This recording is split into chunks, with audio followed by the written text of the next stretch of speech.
Hey, what's up, guys? Thank you so much for sticking with us. I hope you enjoyed Blood Rage. We did. Yes, that is like one of my favorite all-time slasher movies. Like, I mean, look, you got the Friday the 13th, you got the Nightmare on Elm Street, you got Halloween's, and this is obviously one of those movies that was meant to cash in on the crash the slasher phase. But I would have to say, Blood Rage is up there. The gore, oh yeah, it's fucking disgusting. It's so good. Yeah, I think the end even kind of got you a little confused, right? Yeah, because it was just because I had to ask him a couple, and I was like, "Did he do it?" He's like, "I don't know, did he?" I'm like, "You're not helping me." I know. Terry and Todd. Yes. Did the mom shoot Terry or Todd? Because I know Terry Todd is the good twin. Yeah. Terry was the bad twin. So Terry is a little. Yeah, Terry was a little nuts. I don't know if you guys know, but the beginning of the movie, like you can actually get this on many different formats. This movie's known as Nightmare in Shadow Woods. It's also known as Blood Rage, and it's also known just simply as Slasher. And I think the copy that we watched tonight just says Slasher on it. It has nothing to do with Blood Rage. The cool thing about this movie is the synth score is amazing. Yes. It's a truly amazing synth score. So somebody needs to put that out on a vinyl record because I love the score. But so we got Terry and Todd, and I believe Terry frames Todd. Yeah. Right? And then Todd gets put in an institution, and Terry's just like, living life, but being a dick and killing people at the same time. Yeah. Yeah. He's such an asshole. And what sets him off on killing people is, like, his brother escapes from the mental institution. Yeah. And then his mom is, like, just... Yeah. That could be a whole other movie. Like, I feel like they could put, like... Take out all the slasher and gore and just have her apart, and then, like, they could build a movie around her. Like... It was weird. Okay, so she went from... I wrote this down. She went from eating on the floor in front of the refrigerator. With her legs wide open. Yeah, with her legs like... yeah, like with a dress on. Yeah. To boot, right? And she has like I don't know what she's eating. It looks like mashed potatoes to me. It's probably not, but she's... I don't even think she was using a spoon, was she? It was her hand, yeah. It's gross. Okay, so she goes from eating on the floor to drinking wine. Yeah. And then she goes to binge cleaning. Mm-hmm. Like vacuuming the house holding wine after she ate. And then she finally hits bottom through halfway of the movie, and then when Todd comes in, he finds his mom and he picks her up, puts her in the bed. Mm-hmm. She falls asleep. She sleeps it off. Yeah. And then she loses it. She's like calling the 911 operator. She's like, "It's an emergency!" Yes. An emergency! Like freaking out, like this lady can carry this movie. But what I really liked about it was how she finds her boyfriend, fiance. Yeah.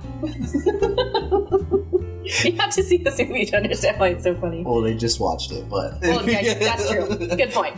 So, but like... Sorry, this movie... Oh, Lord. You have to watch it a couple times. His hand is like...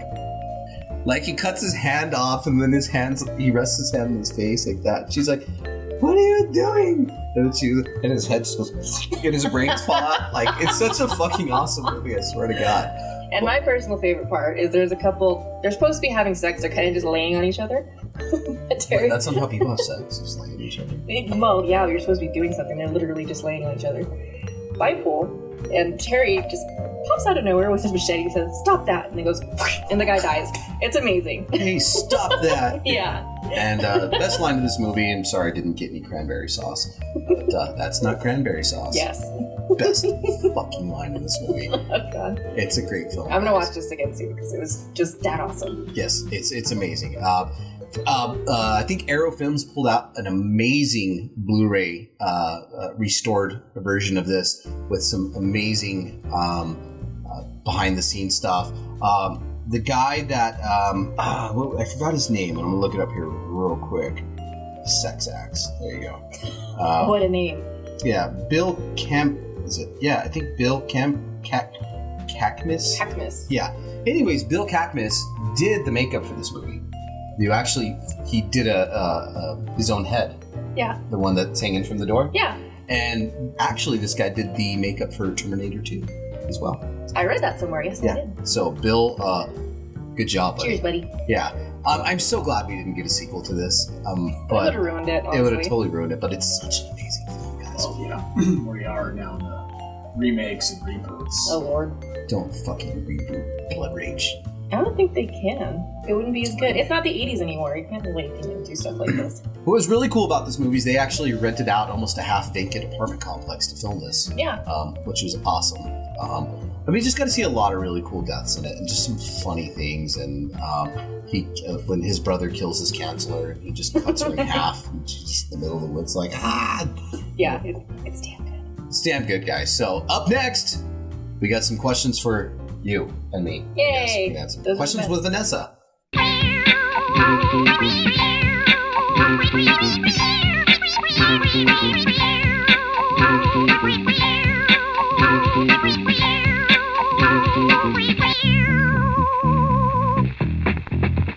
All right, questions with Vanessa. Hi, Vanessa. Hi. How's the steak? Very good. I don't know if it's human. Okay. We just got some carcass off the land, and it had meat attached to ribs. As long as it's cooked, that's all. Was it the remains of poor Dr. Cracula, or whatever his name was? Oh, Count Yuckula. Yeah. Well, Yeah.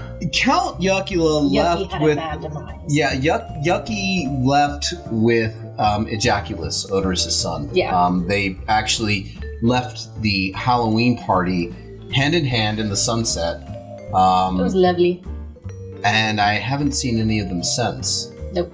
I heard a demogorgon burst out of his stomach a few days later. Quite possibly. It's some brains of something here. And there was no 11 to help us, so. None. Damn. No 11. Damn it. All right. So up for our first question, I'll go ahead and take this one. What is the most bizarre slasher film of all time? Mojo. Good question. Good question, Mojo. Goodness. I want to say I've watched some really bad slasher films. So have There's a movie. It's Blood, something Moon, something of the Moon. I'm gonna have to remember it. You go ahead, cameraman. I actually have one. It's the most obscure reference ever. I know you probably have never seen it. Paul O. If you remember Paul O from... Oh yeah, from the Ron and Fez show. He Yeah. made a movie called Gap, and it is one of the worst slasher films I've ever seen in my entire life. Now I have to watch It's a it. piece of shit. Yeah. Gap the movie. Gap I don't the know movie. if you can find it. It's so obscure. It's I don't even know how to describe it. It has to be witnessed. Really? Yeah, Those are the best ones. It's shit. I'll tell you what. I watched some really bad slasher films with Xander Kane, with the Cemetery Bates. Hi, Xander. Yeah, hi Xander Kane. If you're watching, he actually wrote us a question as well. Oh, thanks. We'll get that. But Xander, I don't know if you guys has a Letterboxd. Do you guys know what Letterboxd is? Yeah. Do you know what Letterboxd is? I think I do. But for the sake of our viewers. Yeah. Basically, Letterboxd is where you. It's kind of like an Instagram for movies in a weird way. You just throw up all the movies that you watch. Oh, cool. And then you can kind of leave a little review. But Xander Kane has an amazing Letterboxd. You guys can find that as Xander_Kane. But he has on his Letterboxd all the movies that we have watched for the Cemetery Gates podcast. And we have watched some bad ones. So here's a nice list of the movies. And I have to go to this list to find one of the most bizarre slasher films I've ever seen. And once I see the cover, I'll know what it is. I mean, we watched some horrible ones, by the way. Yeah, I'm looking for it. There it is. Moonstalker. I've never heard of that. I'm curious now. It is so bad. A family of tourists vacationing in the woods and a group of camp counselors training in the same forest both find themselves being terrorized by a vicious, unhinged psycho. All right. Sounds like the most original story ever. That's never happened before.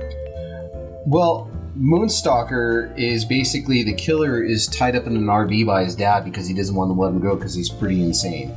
And ping, I'm going to have our cameraman put it up here, the cover of Moonstalker, just because I wanted to show you my weirdest movie slasher I've ever seen. Just take a look at that cover. Wow. Does he have a piercing? I don't know what he has. Oh, it's teeth. Okay. It's just really weird, and it's not good. But the ending is really funny. We may even watch the show sometime. All right. The Moonstalker actually kills all the people and then ties them together, and then he like pulls them with a rope and plays a recording of them singing a weird camp song, and they're all like moving together in unison as they're like dead. That sounds awesome, actually. Yeah, Moonstalker. It's really fucking weird. But anyways, that's my weirdest slasher film that I've ever seen. What about you? Have you ever seen? I've seen so many fucking movies. I can't think of one right now. There's just like B movies, especially, tend to be the ones that stick out in your mind. There's just so many of them that are so bad. So bad they're good. We'll have to shoot you one. Yes. So Moonstalker. We're gonna go with that for now. I think you can find it on YouTube for free. By the way, it's not good. I've got this picture in my head, like the Coke commercial from the '60s. Just everybody swaying back and. Yeah, that's what I was thinking. I like to teach the world to sing. There you go, dude.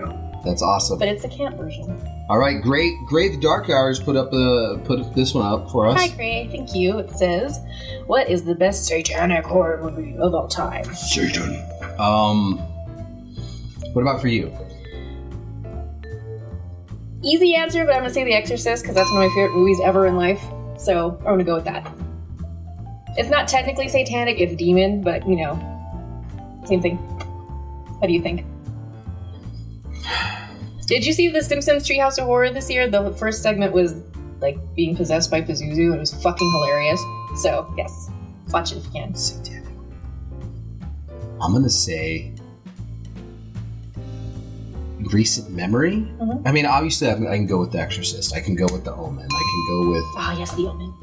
All that stuff. I mean, then you got the slew of like late '90s weird, like The Rite and Stigmata and Bless the Child, which I like. Nobody else likes it, but I do. All those movies, and I like and every goddamn offshoot of the Emily movie. What's her name? Exorcism of Emily Rose. You can go all those movies, but I'm gonna have to go by a movie that I recently saw that I think we're gonna show for our Christmas episode. Oh yes, and it's called Alucard. So good. And we're going to show this next month, guys, and I'll put it out the way. And I'm going to have to say that really kind of took the cake for me as far as satanic horror movies are concerned. Like, for U.S. audiences, they tone it down. This was in Mexico. They give no fucks. The whole thing is just like, damn. We're going to talk about it next month, but I would have to say, good question. Alucard, probably my favorite satanic horror movie of all time. So good. Goddamn sacrilegious. It's beautiful. So anyways... that was it. Yeah, cool. So, our last question from Flesh Eater. Hi, Flesh Eater. It says, do you think Halloween needs another reboot? What are your thoughts on the upcoming Halloween? Okay, this is what I know about the new Halloween. I know that they are erasing everything. After number 1, right? Or 2? Is it number 2? I think it's number 2. They're erasing everything after number 2. Yeah. Or are they erasing everything after number 1? I think it's 2 because that's when things kind of went. Because it was Season of the Witch after that, and then it kind of went to hell. I love Season of the Witch. I do too. I didn't when I was younger, but I watched it a lot recently, and I'm like, this is pretty damn good. If you it's a standalone movie. I know it was supposed to be an anthology, and that was John Carpenter's idea, and then everyone was like, the fuck is this? Where's Michael Myers? Fucking Michael, fucking asshole. Yeah. Fuck Silver. How dare you, fucking dick. Doing like Disney with Star Wars, where they're like, fuck the rest of this shit, so we're just gonna restart. Yeah. Can't blame them for that. I would have to say, what are my thoughts on this? Does it need another reboot? I don't think so. Personally. I think it's gonna be better because Jamie Lee Curtis is gonna be in it. Not, it's not gonna be like this would be the worst movie to rehash. The one where it was like, where it was. She's pretty. She is. Yeah. Where it's they're doing the stupid web show and they're in Michael Myers. That was the most stupid. I liked it though. It was stupid with Tyra Banks and it was Busta Rhymes, right? Yeah. Didn't he? H2O. Yeah. That was. Was it H2O? Yeah. No, I don't. Was it? I don't know. It was like Resurrection or something like that. I think. And then he does sweet chin music to Michael Myers at the end. Yes. But Happy Halloween, as long as it's nothing along those lines, I think, because John Carpenter's going to be involved this time, it'll be good. Well, you know who's writing it? Who? Danny McBride. Oh, yeah. Do you know who Danny McBride is? Eastbound and Down. Yeah. Alien. What else does he do? The Vice Principal show. I mean, he is a comedian, but I was actually listening to an interview from him, and he was like, what made me scared as a kid, you know, and he's actually a horror guy, and a lot of people don't know, but he's still a comedian as well. So I'm really interested to see where this goes, because I think Danny McBride's an amazing writer. He's really funny, and I think it's really cool to see when comedians go dark, because comedians are dark. Get Out. That was an amazing movie, and Jordan Peele wrote it and directed it, and that was no one was expecting that to come from him. So I think good things happen when people deviate from what they're used to doing. Yeah, comedians are definitely dark. So yeah, I think I'm gonna see it. Yeah, for sure. Obviously, I know I'm gonna catch some shit for this, but my if we look at all the Halloween sequels, which there's like 9, I don't know, fucking Moscow, but I know I'm going to catch a lot of shit for this. I don't necessarily... The Rob Zombie's remake is okay. It's okay. But I love Rob Zombie's H2. That's the best. 2. The first one, I think he decided to try and make Michael Myers human. I mean, he is human, but... White trash, Michael Myers. White, yeah, basically. And, you know... Your favorite line from that movie? He's, the waitress at the bingo lounge has been giving me the freaky eye all day. And then Rob Zombie's wife's all, oh, good. Why don't you? I hope she likes cripples. He's all, I'm gonna go over there and purge my snorkel all of them flappy titties. And I'm just like, oh yes, like that's like Rob Zombie. Well done, Rob Zombie. Yes, I'm like, wow. But anyways, H2 is really weird and psychological, and I like it. Yeah. And I know there's a lot of haters behind it, but I really like H2. And Halloween 3, Season of the Witch is amazing. Yeah, I wish they kind of would expanded on that, but it totally bombed, so they didn't, sadly. Yeah, so there you go, man. There you have it. So, thanks for the questions, guys. Hope you enjoyed The Undertaker and His Pals, and I also hope you enjoyed our Thanksgiving tradition of blood rage. Please eat a lot of cranberry sauce this year. Go kill something and eat it. Yeah, and purge yourself and don't be like Bill. Bill. The guy from the 1951 commercial. Oh, yeah, Bill. Drink a bunch of fucking milk. Portion control and milk and crackers. And white bread. And where can we send mail? Oh, yeah. Where can we send mail? Thanks, cameraman. AndroidVision 666 at AOL.com. I still use AOL, don't you? I do, too. That's my personal email. It's AOL. I love it. I'm still living in the 90s. And where do we need them to press? They need to smash that like button. Smash the like button. Subscribe on YouTube. Subscribe on YouTube to The Intestinal Fortitude. Yes. The Intestinal Fortitude. Please subscribe, guys, because this isn't free. And Instagram.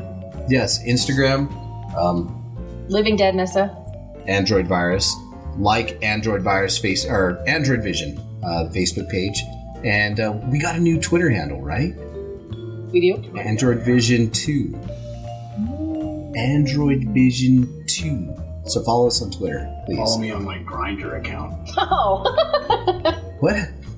There will be no Grindr in horror. You know what? No, someone needs to make a Grindr horror movie. That would be amazing. Well, that would be weird. I wonder how that would go down. We need to write this down. All right, guys. We'll see you next month for our Christmas episode. And enjoy the rest of your crazy, weird holidays and get fat. Good night. Bye.